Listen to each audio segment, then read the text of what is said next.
Oh yeah, answer keys, pass those up. So today's lesson is about our second special right triangle, 30, 60, 90. And this one will be a little bit harder just because all three side lengths will be different instead of having two being exactly the same. So the warm-up has us again figuring out what the formulas are based on this warm-up question. If you are struggling with it, just realize you won't have to do this on your own. But I'm just helping you to discover like why the formulas exist. So first of all, label each side length in this equilateral triangle. So we know an equilateral triangle has all sides and angles congruent. So they would all be 2x. And what are each of the angles in an equilateral triangle? How big would each of these three big angles be? 60. Now the top one is being bisected, which would cut it into 30 and 30. So now you can see that we have two 30, 60, 90 right triangles, which is what we're going to focus on today. They want us to find the value of h using the Pythagorean theorem. So we're going to get this in the form h equals to find out what the relationship is. Now if the whole side length is 2x and it's being bisected with a perpendicular bisector, each of the little pieces would be 1x. 1x plus 1x would get me 2x. So we're going to do Pythagorean theorem with one of the small right triangles where we have x, h, and 2x.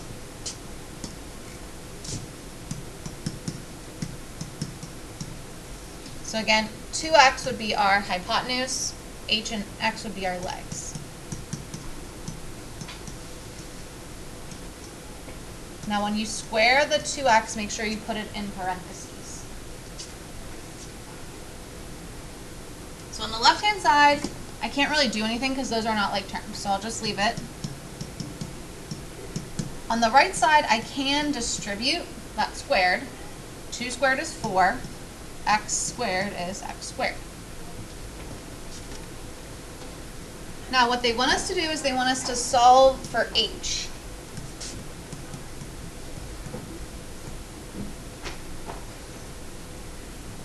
So how can I get h by itself? Brett? Subtract x squared. Good. I'll do addition with subtraction. So we'll have h squared equals what? Maurice? Nope. Here? 3x squared. 4x squared minus 1x squared would be 3x squared. And now to solve for h, the last step would be to square root. And you can break up this square root into the square root of 3 times the square root of x squared. The square root of x squared is just x, so this would be x root 3.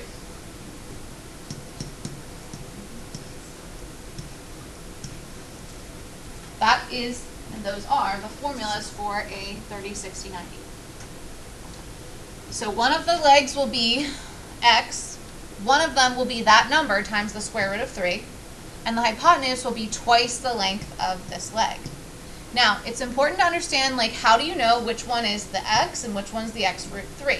Well, it all is based off of your angles. So what is the smallest angle in this triangle? The 30. What is the smallest side between these? X, x root 3, or 2x? Just x. So remember, we learned that the smallest side will always be across from the smallest angle.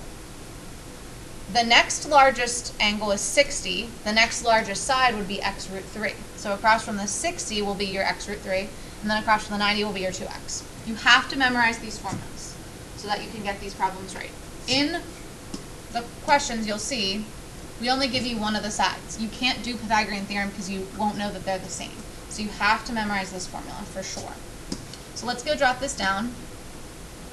So in a 30, 60, 90, the length of the hypotenuse is twice, or 2 times, the length of the shorter leg. And the length of the longer leg will be the square root of 3 times the length of the shorter leg.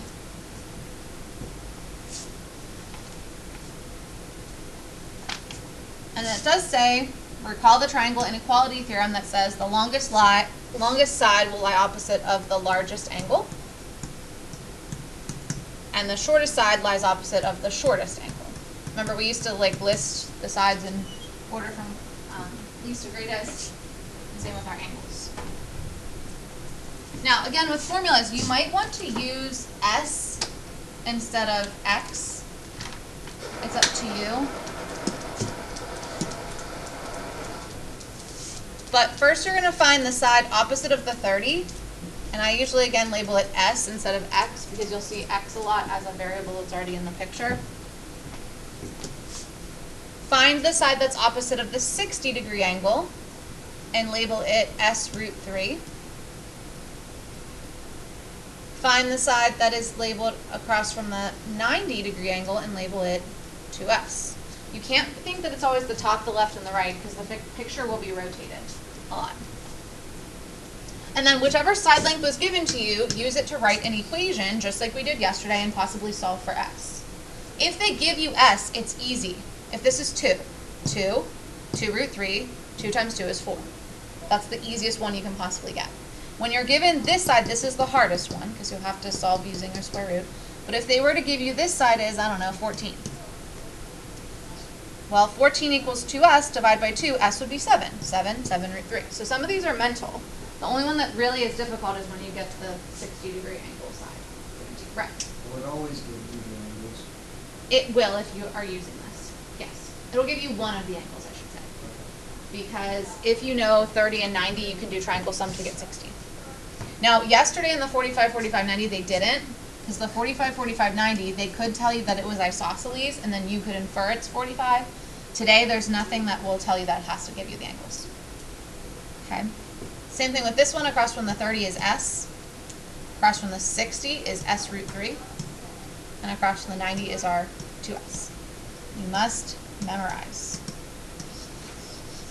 Okay, my tip is to always find the length of the shortest side first.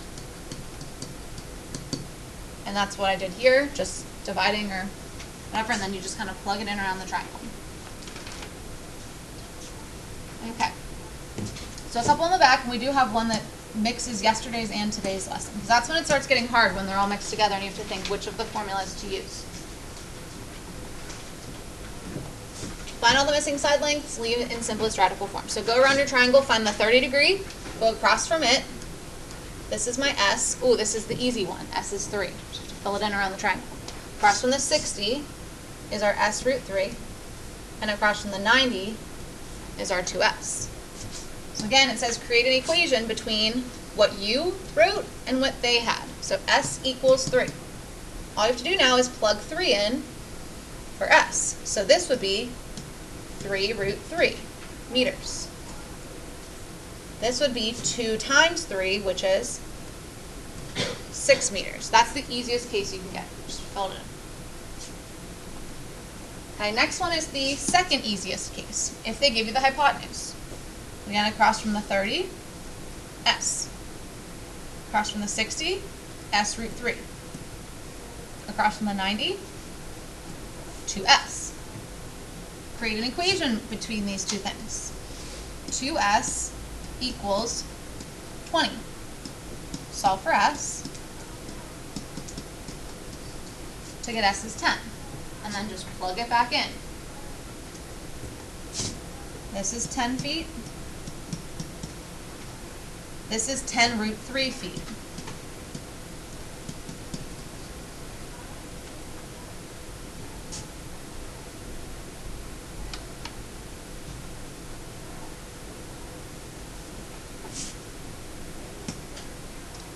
Example 3, they give us the one opposite of the 60, which this one isn't as bad as number 4, so we won't have to rationalize. But always label your triangle first with your formulas. Across from the 30 is S, across from the 60 is S root 3, and across from the 90 is 2S. If you label these wrong, obviously the rest of your problem is going to be wrong, so take your time and don't mix up the two legs. Now most of you should be able to see what S is without doing any work. Am I right? S squared's a 3, 8 squared's a 3, S has to be 8. But if you don't, create an equation and actually solve, but they're going to divide out on both sides. So you're left with S is 8. And then just plug that back in. So this would be 8 inches. And this would be 8 times 2, which will be 16 inches.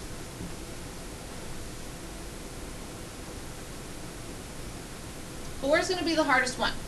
And I shouldn't say hardest, it's just you have to rationalize, and a lot of you don't like rationalizing the denominator. So for this one, I would label this side S, across from my 30. 60, go across from it, that's my S root 3. And across from my 90, my 2S. So the equation I should be writing for this one is S root 3 equals 27. Solve for S. So we have to undo multiplication with division.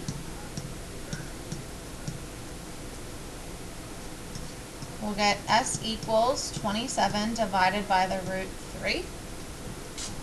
And then we have to rationalize,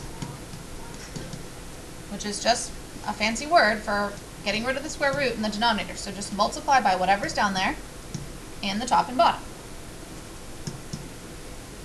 We'll get 27 root 3 in the numerator. Again, when you do this process, the radical just goes away. You'll just get 3 every time, as long as you multiply by itself. Square root of 9, which then is 3. Last step is to simplify our outside numbers. 27 divided by 3 will get me 9 root 3. Now we have to plug this back in and make sure we don't mess up. Obviously, this side is just going to be 9 root 3 feet. That's easy. That's just S. But the doubling, some of you will double things you're not supposed to. So when I plug this in here, this is 2 times S. So that's 2 times 9 root 3. Am I going to get 18 root 3 or 18 root 6? Raise your hand if you think we're going to get 18 root 3. Raise your hand if you think we're going to get 18 root 6. Good. Do not multiply the inside number by an outside number.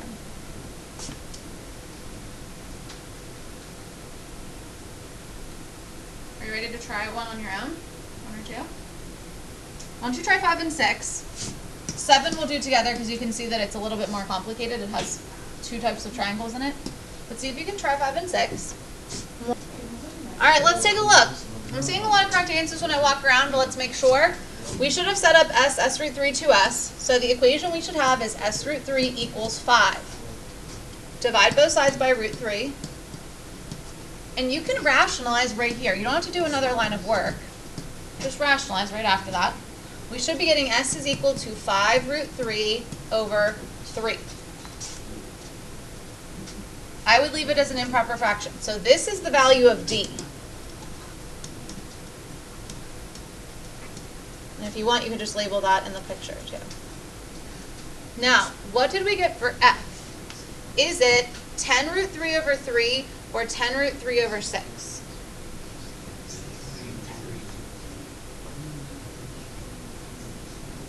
And I think I might have told you that you were right when you were wrong. Marquise? 10 root 3 over 3. 10 root 3 over 3. So when you take this and plug this back into your 2S, it is 2 times 5 root 3 over 3. Now when you... Please excuse this interruption. Jacob Farrow, please report to the office. Jacob Farrow, please report to the office. Thank you. 2 is technically, if it's not a fraction, to force it into a fraction, you put it over a 1. So when you multiply this, you will get 10 root 3 over 3. So make sure you don't double. Sorry, I didn't notice that. All right, the next one should have been pretty easy. 2s equals 8, so s is 4.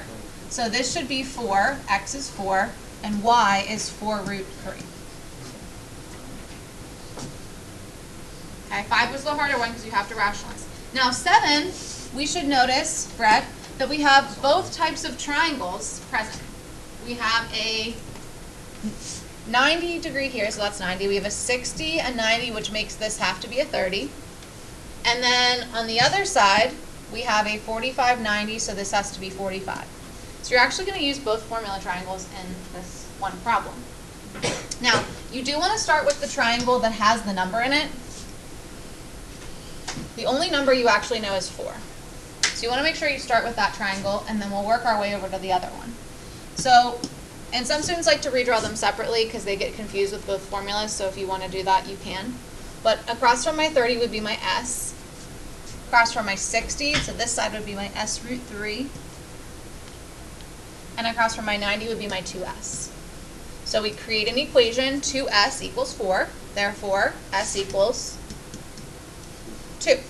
So fill that in, y would be 2, w would be 2 root 3. Now in the 45, 45, 90, remember the formulas for that one were s root 2. Or legs are the same length. So if this leg is 2 root 3, this leg has to be 2 root 3. So this is s, this side is our s root 2, which means we have to take 2 square roots of 3 and multiply that by the square root of 2. Because this is s, and we're multiplying by the square root of 2, which will get me 2 root 6. See if you can complete the 2 closure questions while I'm passing out your homework. Put that on there.